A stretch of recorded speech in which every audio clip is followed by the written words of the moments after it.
Imagina que tienes que prender una hoguera en mitad de la montaña porque tu hija de 6 años se está congelando. No tienes leña, no tienes ramas, no tienes nada. Lo único que tienes son $2 millones en efectivo metidos dentro de bolsas. Y entonces decides quemarlos, uno a uno. Mientras las llamas devoran lo que para cualquier familia sería el sueño de varias generaciones, tú solo piensas en que la niña deje de tiritar. Esto no es una película. Esto pasó. Y la persona que lo hizo tenía tanto dinero que perdía $2.100 millones al año solo porque las ratas se comían los billetes que enterraba. En este vídeo vas a descubrir cómo los hombres más ricos del crimen organizado de la historia gastaron, escondieron, derrocharon y perdieron las fortunas más obscenas que ha visto el planeta. Quédate hasta el final, porque hay un capo que llegó a un nivel de excentricidad que ni siquiera Hollywood se ha atrevido a recrear todavía. Empecemos por el principio, porque para entender el delirio hay que entender de qué cantidad de dinero estamos hablando. Pablo Escobar, en su mejor momento, ingresaba $420 millones a la semana, no al mes. Su organización movía aproximadamente 15 toneladas de polvo blanco al día, y eso le generaba un flujo de caja tan absurdo que la revista Forbes lo metió 7 años seguidos en la lista de los hombres más ricos del mundo. Estamos hablando de una fortuna estimada que oscilaba, según las fuentes, entre los $3.000 y los $30.000 millones. Pero aquí viene la parte que casi nadie te cuenta. Y es que tener tanto dinero contra todo pronóstico se convertía en un problema logístico monumental. Su propio hermano, Roberto Escobar, lo confesó en un libro que se publicó después. Cada año asumían como pérdida natural alrededor de $2.100 millones. ¿Por qué? Porque enterraban el efectivo en caletas, en paredes falsas, debajo de baldosas, en sótanos secretos repartidos por toda Antioquia. Y la humedad pudría los billetes. Las ratas se los comían, los olvidaban, se les perdían los mapas. Roberto llegó a establecer una política interna. $16 millones cada mes, mínimo, era el coste asumido de ratas y humedad.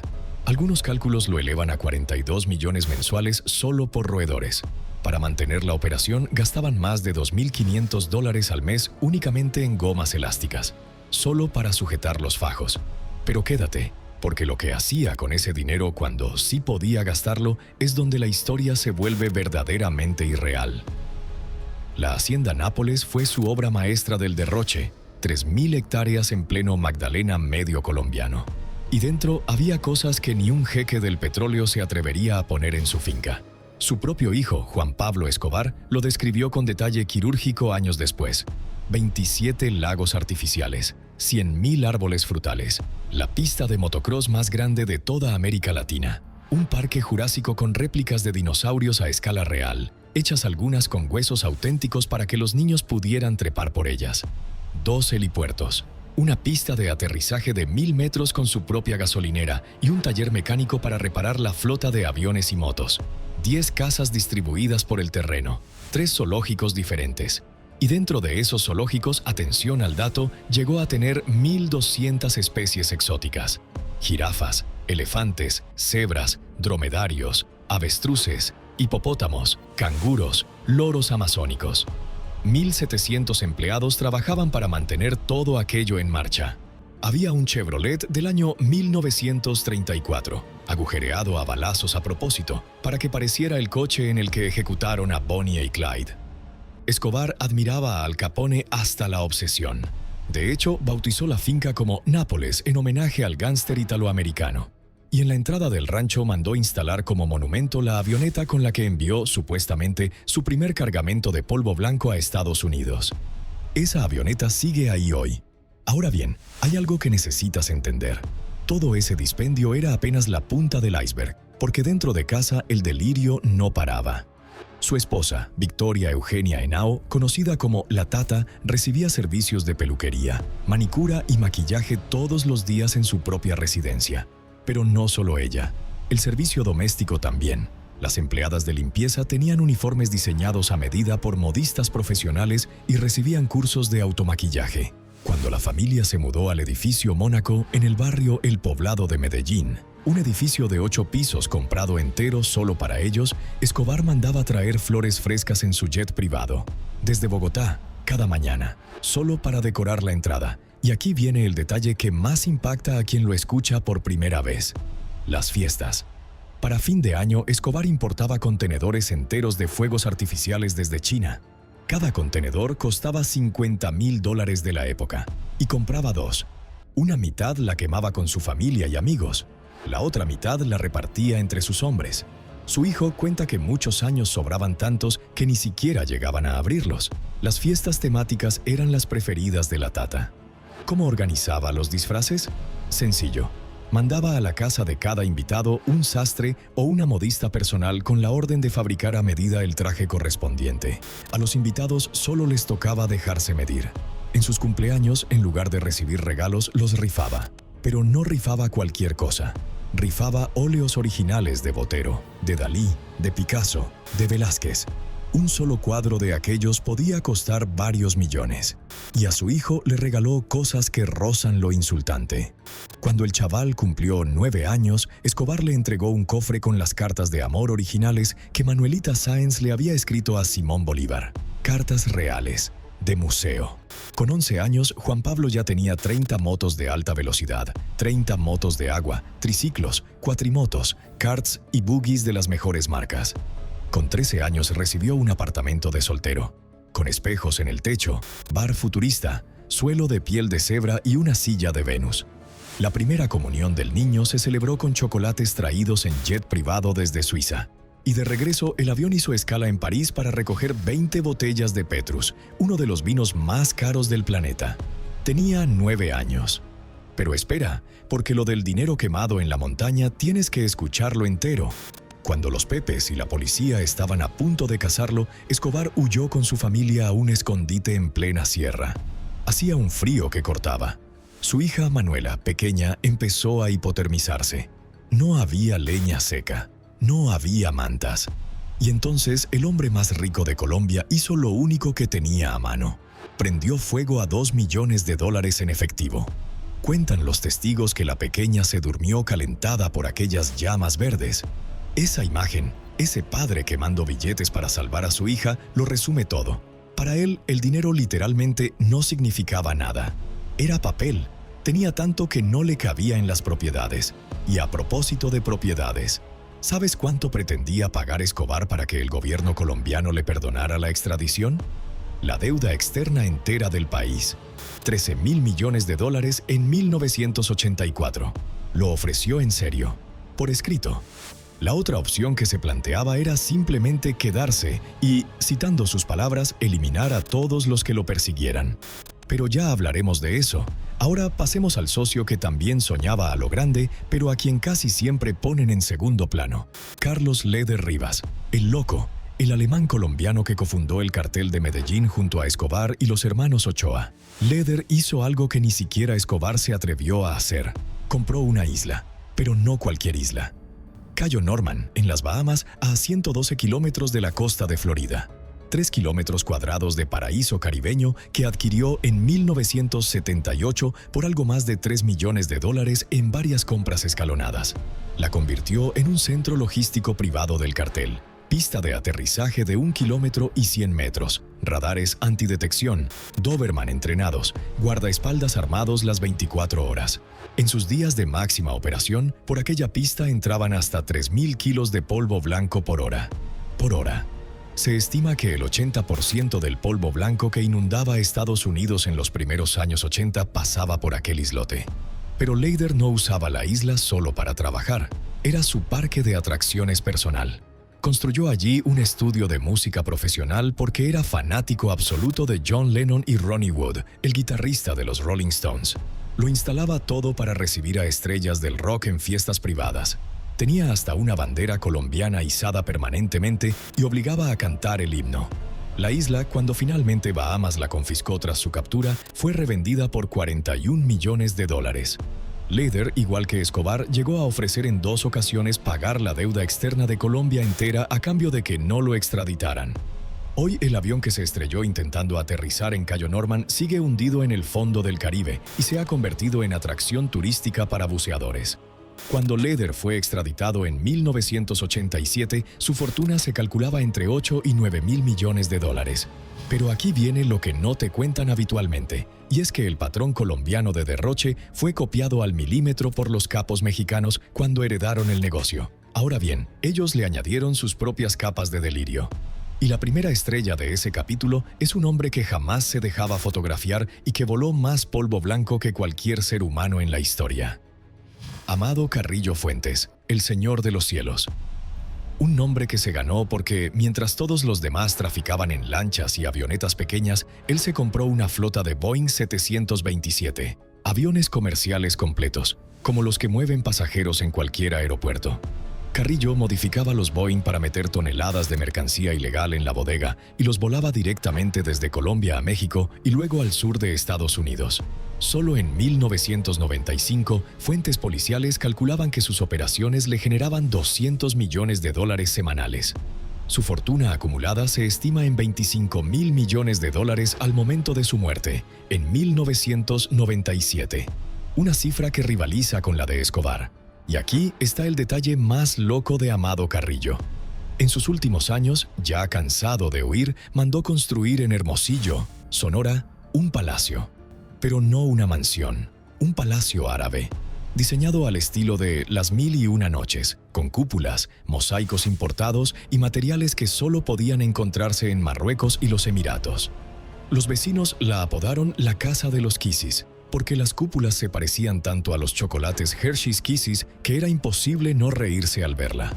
Pagó millones de dólares por ella y nunca llegó a vivirla. Las autoridades incautaron la propiedad antes de que se acabara la construcción. Quedó allí, a medio terminar, oxidándose durante décadas hasta que finalmente fue subastada. Su otra mansión en Hermosillo, vendida hace poco, llegó a estar valorada en 5 millones de dólares y tenía piscina, jardines extensos y nada menos que 4 jacuzzis. Pero hay un detalle que pone los pelos de punta.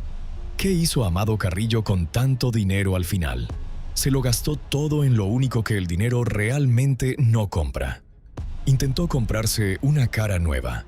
Pagó una cirugía estética en el Hospital Santa Mónica de la Ciudad de México para cambiarse el rostro entero, perder peso por liposucción y desaparecer del radar global. Murió en la mesa de operaciones el 4 de julio de 1997. Tenía 40 años. Su cuerpo apareció hinchado, desfigurado, irreconocible. Hay quienes hasta hoy creen que aquel cadáver no era él, que fingió su muerte, que vive escondido con otra identidad en Sudamérica. La DEA nunca aportó pruebas concluyentes. Su fortuna, esos 25 mil millones, jamás se recuperó. Servía mayoritariamente, según los informes, para pagar sobornos masivos a funcionarios y policías de alto rango. Y ahora pasemos al hombre cuya fortuna oficial supera incluso la de Escobar según los tribunales estadounidenses. Joaquín Guzmán Loera, el Chapo. El gobierno de Estados Unidos calculó durante el juicio en Brooklyn que la fortuna acumulada del Chapo era de 12.666.191.704 dólares. Una cifra exacta hasta el último centavo. Y aunque su abogada la calificó de exagerada, el juez Brian Cogan le ordenó devolver 12.600 millones como compensación por décadas de trasiego. Otras fuentes, extraídas de los archivos de la Fiscalía Mexicana, llegan a cifrarla en 21.600 millones de dólares. Para que te hagas una idea, esa cantidad lo colocaba en el puesto 33 entre los hombres más ricos del planeta, al nivel de Michael Dell, fundador de la compañía de informática. ¿Y cómo gastaba el Chapo todo eso? Su expiloto privado, Miguel Ángel Martínez, alias El Tololoche, lo contó delante del jurado. En los 90, el Chapo tenía 4 jets privados operando simultáneamente, casas en cada playa de México, ranchos en cada estado. Una sola de sus mansiones, a orillas del mar en Acapulco con muelle privado para su yate llamado Chapito, le costó 10 millones de dólares en efectivo, 10 millones, en metálico. Su rancho principal en Guadalajara tenía piscina, cancha de tenis, un tren para recorrer la propiedad y, atención, un zoológico privado con tigres, leones, panteras y venados. Además, tenía bodegas con capacidad para esconder hasta 20 millones de dólares en efectivo cada una. El Chapo viajaba por el mundo entero con su séquito: Argentina, Brasil, Aruba, Europa, Japón, Hong Kong, Tailandia, Macao para apostar e incluso Suiza para hacerse tratamientos de rejuvenecimiento. Su piloto cobraba $1 millón al año. Solo el piloto. En un solo mes, el Chapo llegó a comprar más de 50 automóviles Buick, Thunderbird y Cougar para regalárselos a sus trabajadores. Cada empleado podía elegir el modelo que quisiera. Y aquí es donde aparece el objeto más simbólico de toda esta historia. Una pistola Colt calibre 38, monogramada con sus iniciales KIGL en el cañón, completamente recubierta en la culata por incrustaciones de diamantes blancos y negros. Un arma cuya función real, tirar, era casi accesoria. Era una joya, una declaración. Otra de sus pistolas, una Colt 45 modelo Gold Cup, llevaba grabada la frase Billionaire Forbes 701, en referencia al puesto que ocupó en la lista de Forbes en 2009. Su valor estimado era de 4 millones de pesos. Pero quédate, porque hay un detalle del Chapo que casi nadie conoce. En sus mansiones, cuando las cateaban, las autoridades encontraron botellas de vinos reservados europeos cuyos precios alcanzaban 5 cifras la unidad. Una camiseta del Barcelona firmada por Ronaldinho y figuras de aquella época, guardada como reliquia personal. Y lingotes de oro puro almacenados en cantidades industriales, porque, como bien sabía, el oro no se come. El oro no se moja. El oro no se devalúa con la inflación. Era su seguro definitivo. Hablando de dinero indestructible, ningún narco mexicano clásico simbolizó mejor el lujo descarado que Rafael Caro Quintero, el narco de narcos. Cofundador del extinto Cártel de Guadalajara junto a Miguel Ángel Félix Gallardo y Ernesto Fonseca Carrillo, Caro Quintero levantó una fortuna calculada al momento de su detención original, en 1985, en $500 millones. 500 millones, en 1985. Equivale, ajustado por inflación, a más de 1.500 millones actuales. Y los gastó en cosas que solo se le ocurren a alguien con un ego del tamaño de Sinaloa.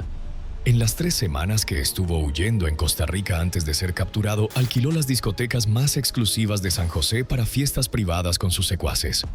Compró 4 propiedades en zonas residenciales de élite costarricense valoradas en $1,9 millones de la época. Una de ellas, la Quinta La California en Alajuela, le costó $800,000 y tenía 7,757 metros cuadrados con piscina. Cuando la policía lo capturó, encontraron en aquella casa $300,000 en efectivo, joyas valoradas en $1 millón y 2 automóviles de lujo. El vuelo privado que lo llevó de México a Costa Rica le costó $10,000. Solo el vuelo. Su séquito incluía 7 personas, entre ellas su novia menor de edad, Sara Cosío, sobrina de un exgobernador de Jalisco. Y aquí está el dato que pocos conocen. Mientras estuvo prófugo durante los 9 años posteriores a su liberación en 2013, Caro Quintero siguió generando ingresos a través de una red de empresas operadas por familiares y socios. Casetas telefónicas, bienes raíces, concesionarias de automóviles, restaurantes, calzado, spas, distribución de combustible. Un imperio paralelo, completamente legal en apariencia, que servía como fachada para lavar el dinero del trasiego. Cuenta también una leyenda persistente en México que en sus mejores años habría ofrecido pagar la deuda externa entera de su país a cambio de su libertad. Él mismo lo desmintió en una entrevista al periodista Jesús Lemus, recogida en el libro Los Malditos. Pero el mito sobrevive porque encarna perfectamente la magnitud absurda de aquella fortuna. Pero la fascinación por los animales exóticos.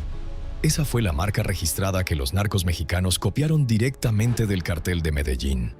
Saucedo, especialista en seguridad pública mexicana, lo dijo con todas las letras en una entrevista. Tener un zoológico privado se convirtió en un prerequisito para pertenecer a la aristocracia del trasiego mayorista. Sin tigres no eras nadie. Sin leones no estabas en la liga. Y aquí la historia se vuelve siniestra, porque no todos los narcos los tenían como mascotas. Heriberto Lascano, el líder fundador de los Zetas, mantenía cocodrilos y tigres específicamente para una función: devorar enemigos.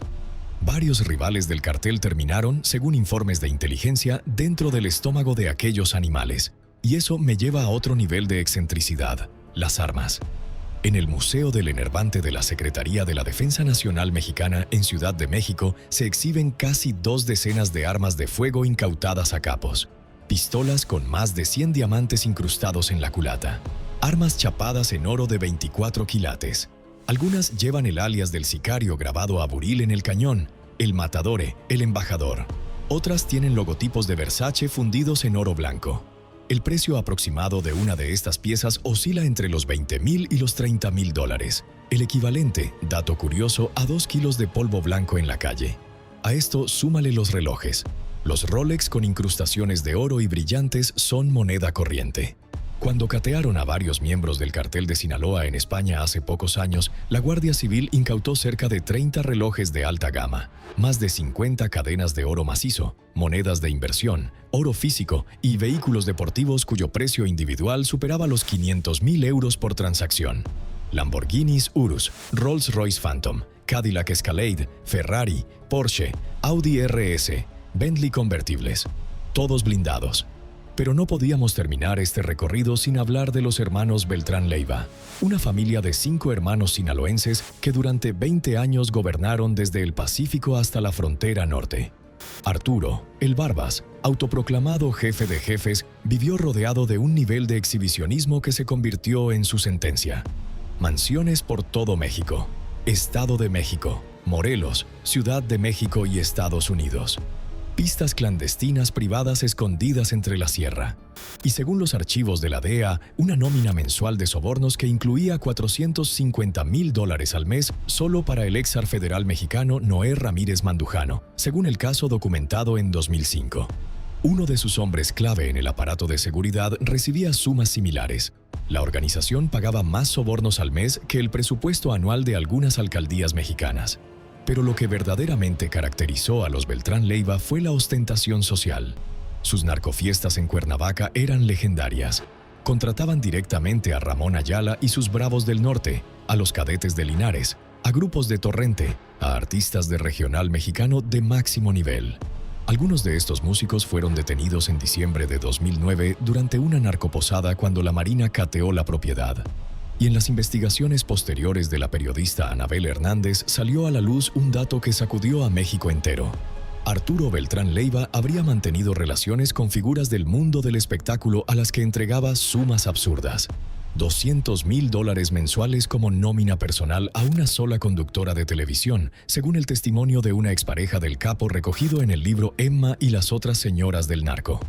Para que entiendas la magnitud, un sicario raso en su organización ganaba $5,000 al mes. La conductora cobraba 40 veces más sin disparar un solo tiro.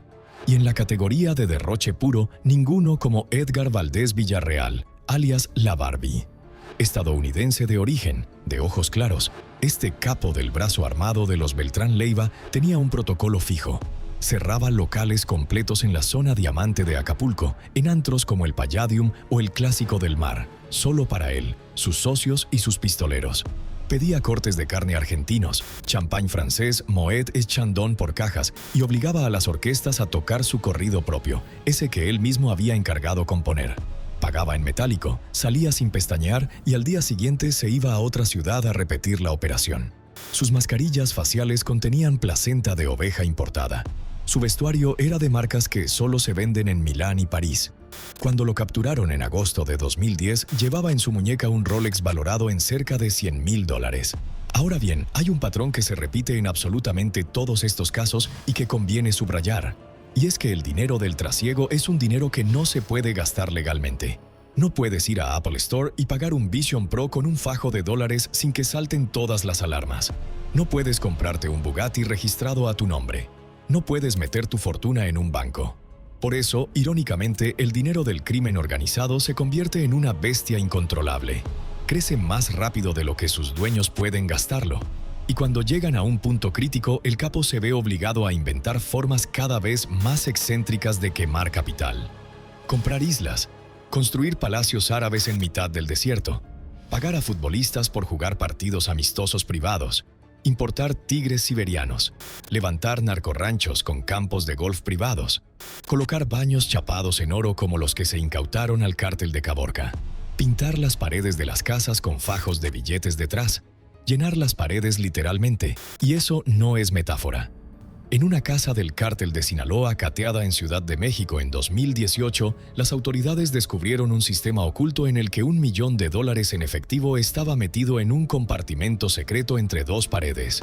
Y aquí viene un detalle que me parece especialmente revelador.